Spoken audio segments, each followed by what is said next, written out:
Hey, welcome to the Savvy Musician Show. I'm your host, Leah, and I've got a really interesting podcast for you today. This is going to be all about a certain kind of launch strategy. So it could be for specifically launching an album. I guess it could be applied to other things, but album launches are really, that's kind of my thing, and it's what I've kind of gotten good at. And I'm always up for trying new things. And this year, I wanted to test a new strategy. It's actually an old strategy. It's not new, but it's the first time I've ever tried it. And I'm going to share with you in this episode what my results have been so far and certain adjustments I'm going to make. So what is this all about? We're going to be talking about windowing. So like I said, I'm in the middle of actually testing this out for my own album launch. A lot of you have been following me, follow my music career, and some of you might not know that I'm only a recording artist. So because of my busy family life, I have 5 kids and there's a lot going on in the coaching business and all of that, I don't tour, and I never have. And that's something I would love to do one day. But because of that, all my marketing strategies for my album are encompassed in what I can do online and how I can promote my fan base year round. And then I create assets, and my albums are assets. And these assets are what I market every single day. And I bring in new people into my ecosystem every single day. So I'm all for trying and testing new things. And a lot of you guys know I call myself the guinea pig because I'm willing to take some risks. And that's the entrepreneurial spirit in me. I just love to try stuff, and some of it might fail. Some of it works amazingly well. And so it's my job, I feel, as an artist to try it. And then also my job as a coach and mentor to some of you to pass along that knowledge to you. So I hope you find this episode really valuable. All right, so we're going to talk about this particular launch strategy, which is called windowing. So we're going to talk about what is windowing. Should you try it? And I want to just give you a few tips on traditionally how windowing has been done and a couple of alternatives that you might want to consider depending on where you're at in your music career. Then I'm going to give you my opinion on what I've experienced so far. All right, so what is windowing? Windowing is a launch strategy known in typically the commercial TV and film world. And windowing is it's talking about a time release strategy. So basically, in the TV world or the film world, you would release that media or say the movie to specific platforms one at a time for a certain time frame before releasing it to the next platform. And so if you think of the theater world or the film world, you would first release, a motion picture to theater. And so everybody has to go and buy tickets and sit in a dark room, and they're going to have this theater experience. And that would run for a couple of months, depending on the film and how popular it is. And then you would release it after that to DVD or digital rental. And then finally to streaming sites like Netflix and Hulu and all of that. Now, the goal and why they're doing this is because the idea is to maximize revenue on each platform and try to just basically let it run its course. And you want to just get as much income and revenue coming from each platform as you possibly can. So by controlling the experience, you're controlling where and how people can access that media. Now, you're probably already starting to think of some pros and cons in your mind of things that could be good, things that could be bad. And we're going to talk about that. But before we go there, there's just a few modifications that even the film world, they're starting to make modifications to this. And as musicians, we can look at that and go, hey, maybe it's time we think about modifying this as well. So that's traditional windowing. So completely controlling the experience from start to finish, controlling where and how people can access that media. So a little more on traditional windowing. Typically, when it's going to theaters, you would give up to 2 months in the theater. And then it would go to DVD and video rental. That could be for another 2 months. And then it would go to premium TV and subscriptions another 2 months later. And then up to 28 months later, it would go to free TV and regular TV networks. Now, who has used traditional windowing. Artists like Taylor Swift and Adele and Beyonce, they have used windowing successfully. And there's a bunch of other people who have used it successfully. Now, automatically for me, and maybe for you, this brings up a valid question. Do you have to be a world famous artist to make this work? And that's a valid question to ask because, you're definitely isolating fans in a way. Now, another version of this that you might consider is something called accelerated windowing, which is where you're basically going to use the same technique, but you might want to shorten those windows. Now, the way Taylor Swift and Adele did it and stuff, they didn't wait 28 months to release it. In fact, I don't even know all the details of what they did. That was in the film world. But accelerated windowing would be shortening those windows. And so maybe in the theater these days, so one thing that they're doing in the film world is shortening the release time from one platform to another. So they might release it to theater and then to digital streaming 2 weeks later instead of 2 years later. So there's a lot of advantages to this, especially if you worked really hard to build up buzz. So could this be a good alternative for you where you are at? And then, of course, there's the no windowing strategy, which is just release your album or media everywhere on every platform all at once. And the question to ask there is, does this dilute the impact of revenue? Not necessarily. And so it's just a question for you to ask. It's a question that we should all be asking when considering any kind of launch strategy. So I just want to go quickly over some pros and cons to this whole windowing thing.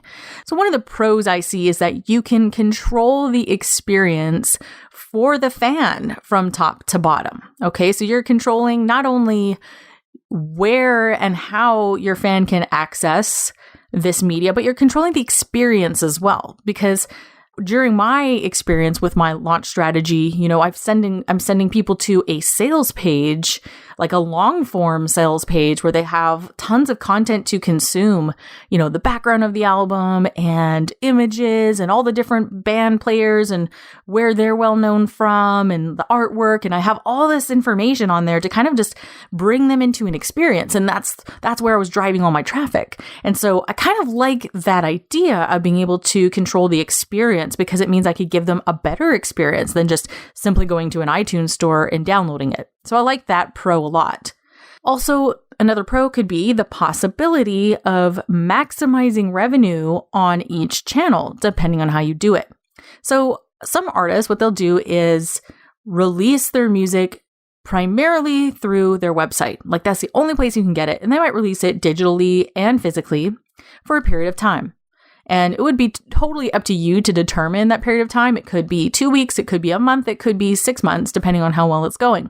And then they might release it to just digital stores, which would be, Apple and iTunes and Amazon and Google Play, if that's an actual store. I think it is. And then the third phase would be releasing it then to all the digital streaming sites. So your Spotify's and Deezer and all of that stuff. So that's kind of a 3-phase kind of progression. And there's, of course, multiple variants of how you might want to roll that out or change it or modify it for what you're doing. So the benefit of doing it like that would be essentially engaging in what I would call a perpetual launch. And so it's just like one launch after the other. It's like you didn't just launch your album one time. You launched it once on your website. And then you say a few months later, you launched it again on digital stores. And then another month or two later, you're launching it on streaming sites. So it's like you've got 3 or 4 different launches happening there. And there's probably other creative ways you could launch it. I like the idea of a perpetual launch. The other pro to this is that, instead of going for a big initial boom happening on like launch weekend, you're really playing the long game instead of the short game. And so if you're going for revenue, in my opinion, it's a cool way, at least to try for one of your album launches to see, can I maximize revenue over time instead of just trying to go for like a quick buck the first weekend I release the album. So those are a few pros. Let's talk about the cons. One con I immediately thought of when I decided to try this was I could possibly really tick off my fans who are really counting on accessing my music on certain sites. Like some of them, I'm in the middle of it right now and they're asking, when's it going to be on iTunes? When's it going to be on Spotify? I did my due diligence to prepare my fans. I sent out emails and I sent ads out to, like as an awareness campaign to share with them exactly why I was doing this, and so that they would be prepared so I wouldn't get, 100 questions and emails a day asking, Leah, why isn't your stuff on Amazon yet or whatever? So it was important to me that I framed the launch properly before I went and did this. So I didn't just go do that without telling my fans. I absolutely communicated with them and I released a statement about it. And it was like a fun, kind of lighthearted statement, and also just gave them a little bit of a personal insider notion into my life. And so I kind of made it like a little blog post, if you will. And I posted it to Instagram. I posted it to Facebook. I posted it to all the social places and email, like I said, and I ran it as an ad as well. So that I was targeting all my warm audiences, anybody who would be interested and who was looking for this release. I made sure they knew. So yes, you could possibly tick off your fans, but I think you can soften that blow by properly communicating it to them that, hey, this is going to be how I'm launching my album. Here's why. You don't need to tell them I'm trying to maximize my revenue, but you can tell them, hey, with the changing music industry, it is a little more difficult to make a living as an independent artist. And this is one of those ways that I'm going to test and see if it helps. And I know you're going to be so supportive and I appreciate you guys so much. So it was, that kind of a nature of a blog post. And so framing it properly, I think, is a really big deal. And it really makes a difference in people's reception to changes. Another con to windowing would be the possibility of more piracy happening. I'm sure my stuff is on piracy sites, but honestly, I haven't even checked because I don't really care. And the reason I don't care is because there's a few reasons. Number one, it's going to happen. Someone's going to leak it. And in fact, I know for a fact that my album leaked a few days before my launch day. And it just happens, It's just like you've sent the album to maybe players from your band or to friends or whatever. And who knows what happens after that? Anything could happen. Someone could even, hack their computer and just rip the files. I mean, it just happens. So I'm much less upset about it now than I used to be. And number two, I just think about the kind of person who's doing that.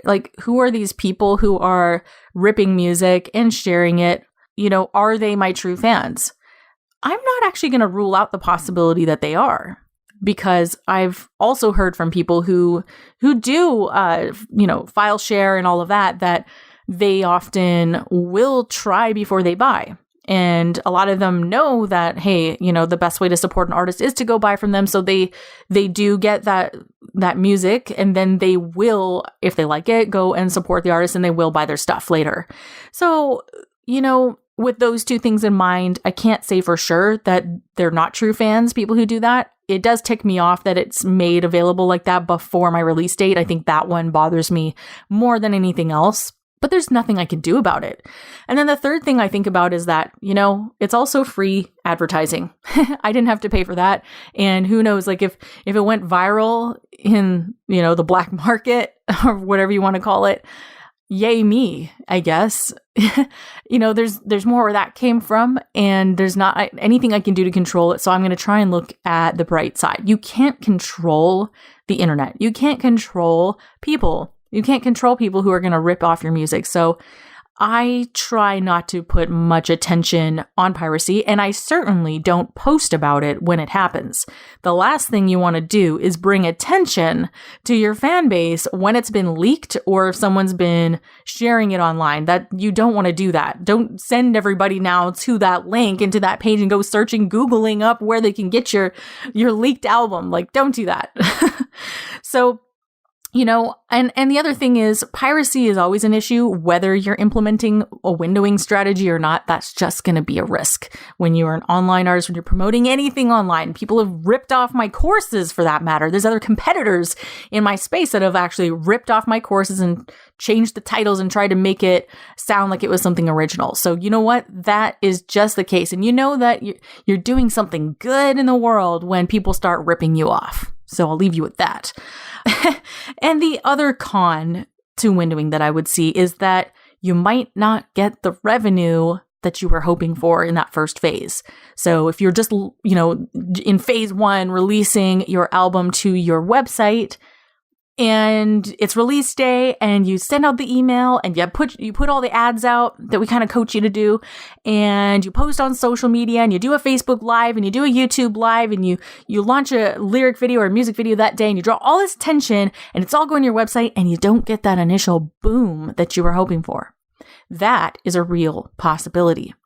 And you should definitely, in this situation, you're going to want to set your expectations or reset your expectations going into this kind of a launch than any other kind of launch, especially just a traditional release it everywhere kind of launch, because it is a different game. You're sending people to one platform that they may or may not use, and your website may or may not be mobile friendly or optimized for that matter. It might load slow. I mean, there's all different kinds of reasons why people don't buy. Inconvenience of having to go through your website. I mean, by controlling that experience, we're saying we're not making it available anywhere else.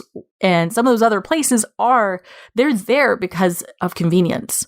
So you need to prepare yourself that they may not buy from you yet, and they're going to wait until you launch it on the other places to go get your album. So setting your expectations is going to be huge. And so with that, you might not get the initial boom of that big album launch you would have in a weekend. And because of that, you might not chart. And by that, I mean, if you had the potential to make it to the Billboard charts of something, you might not get that opportunity because you're sending everybody to your website and it's not going to iTunes, and they're not measuring metrics on Spotify and these other places where they're measuring. And so, if charting matters to you, then I wouldn't recommend windowing. In my case, making it to Billboard charts does nothing for me. I mean, I don't care about it at all, and neither do my fans. I polled my fans and I asked them, does it make any difference to you if one of your favorite artists makes it to a Billboard chart? And 100% of them said no. We don't care about that. That's of no relevance to us. We only care about good music. Charting is only for, the corporate world and blah, blah, blah. It was all the things that I was thinking. And so for me, I just decided for this launch, I'm not going to care about where I end up on a chart, because to me, that's a popularity contest and I'm not interested in it. And why would I do that and try to compete with the huge, big mainstream bands that are also in my umbrella genre? A lot of you know I refer to umbrella genre as, the big overarching genre, and that I promote really digging into a micro niche. So I'm a big fish in a little small pond, but if I'm trying to make it to the Billboard charts, now I'm trying to play in the ocean, and now I'm just a little fish in a giant ocean. So why would I be interested in doing that? And there's nothing wrong with it. If that's a goal for you, and that is like a trophy in a way that you want to see in your music career, and you can put that on your resume, go for it. But then I would say windowing would not be the type of launch to help accomplish that. Okay, so I've told you all about windowing, the basic concept, some of the pros and cons, and different tweaks you could possibly make to it. Let's talk about my personal experience so far. All right, so I am in the middle of my biggest launch yet, and I am testing this strategy. So I've only just finished phase 3 of my strategy. So phase 1 was actually the pre-launch buzz. It's actually called a pre-launch buzz because nothing had released yet. I hadn't released, pre-orders. I hadn't released any music yet or singles. So the pre-launch was phase 1, and I really just built up a huge buzz. I did release a video, some clips, and just some posts, and I had advertisements going, and I had emails going, and I had social going. I had a lot happening. So in phase 2, I released one video and one single and a second single.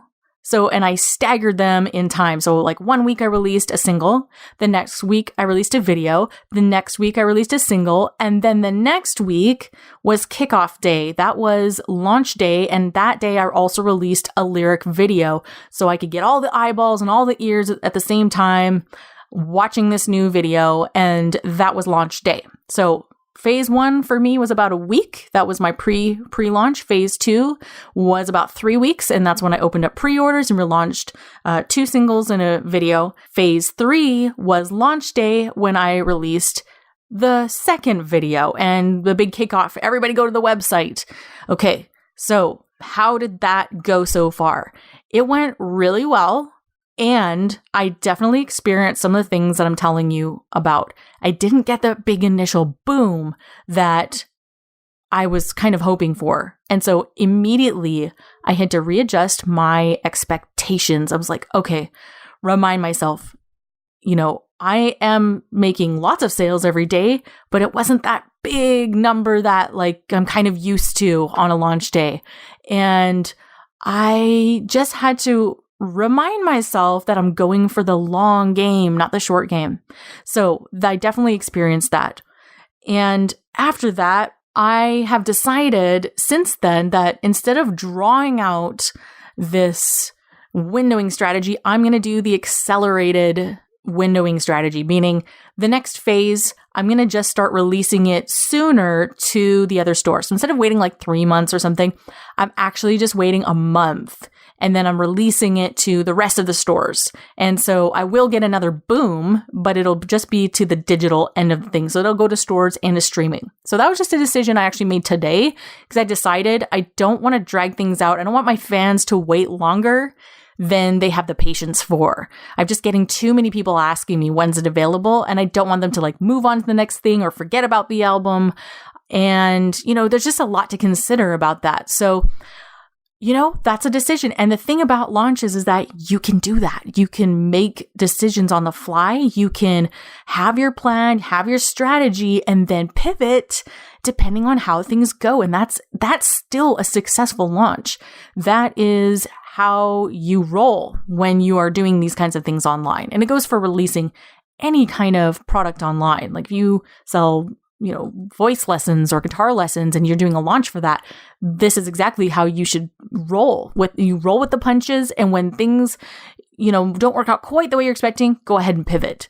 So if you can learn that skill, you'll do really well. So in the scheme of things, I can't give a 100% fair evaluation of how it's gone just yet. Ask me in 3 to 6 months, or I'll probably circle back to this topic and just give you a hindsight view in what I really think and what really happened.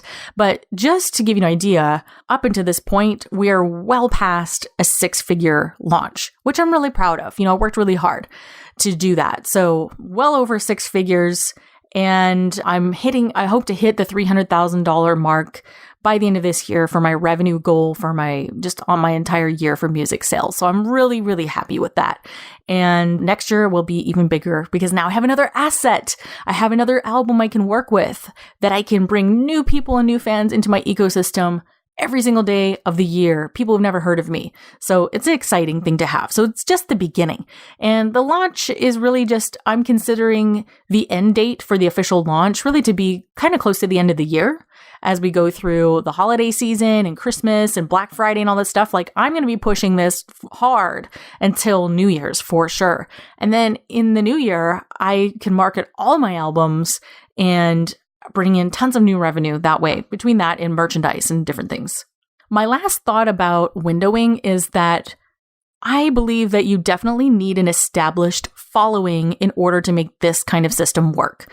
If you don't have 1,000 email addresses that you can email every single week and they're really highly engaged, if you don't have a Facebook group with people engaging with you, if you don't have a page, if you don't have at least 20,000 people on your page, for example, who are active, engaged, people messaging you, if you don't have a following, I wouldn't recommend windowing because, again, you're already going to be isolating the experience. And in the earlier days when you're trying to build a following, what's more important is exposure and exposure to the right people. So definitely spend time figuring out your micro niche, because there's no faster way to get known to the right people than to go narrow and to go deep. Don't go wide, go deep. And you don't want to be a needle in a haystack when you're dealing with so many other bands that sound similar. So try to find your twist. What makes you unique? What makes you stand out? That is going to be the fastest way for people to discover you, even on Spotify and playlists and all that stuff. Customized niche playlists are huge. And so just think about that. And then down the road, when you've built up a following and you have, 3,000 to 5,000 people on your email list, I mean, I would definitely recommend building your email list over so many other activities. But once you have a following like that, now you can really do well with crowdfunding campaigns. You can really do well with really any kind of strategy you want to try for launching an album. And I think windowing at that point can help. But I don't think it's helpful if you don't have a solid following, like really like people going crazy asking you every day, when are you releasing that album? And, once you have that though, then you have freedom. So my challenge for you is, if you're hearing this and you're going, oh yeah, there's no way I should try windowing yet. My challenge for you will be build your fan base 365 days a year and use your assets that you already have to do that. So if you have singles, even content marketing. So just like bringing people into your experience. Have you been traveling lately? Have you been making videos of just your life or your studio and stuff? Put that on a blog and send your fans there and get them to engage in your content and start building up a tribe of people who are addicted to what you do. And that's my challenge for you for the rest of the year. So I hope this has been helpful for you. I'm going to circle back to this topic in maybe 3 to 6 months and give you a little more objective view of what I really think about windowing, looking at it in hindsight. So I hope this was helpful and interesting to you. If you learned something from this episode, I would love it if you left me a review of what you learned. That would be amazing. And it helps us still get discovered by musicians around the world and helps us do what we do. So thank you so much for listening. We'll see you next time. This episode was sponsored by the Superfan System Elite program here at Savvy Musician Academy. If you are looking to scale your existing music business and you're looking to get into advanced digital marketing, such as email marketing, funnels, e-commerce, Facebook ads, and more, and you're looking to build a real profitable online music business, book a call with our team at www.callsma.com. We would love to speak with you for about 30 minutes and see how we can help you. Don't forget to subscribe to this podcast for more episodes, and we'll see you next time.